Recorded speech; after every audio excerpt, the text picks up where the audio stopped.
Magandang araw po ulit mga ka-idol. Tayo po ay magagawa naman ngayon ng pamaa sa manok.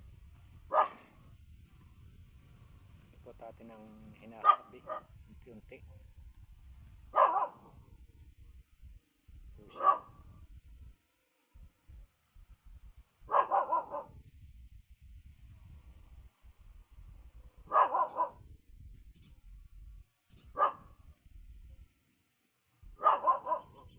Kanina ko pa po ginagawa, kaya lang naisipan kong i-video.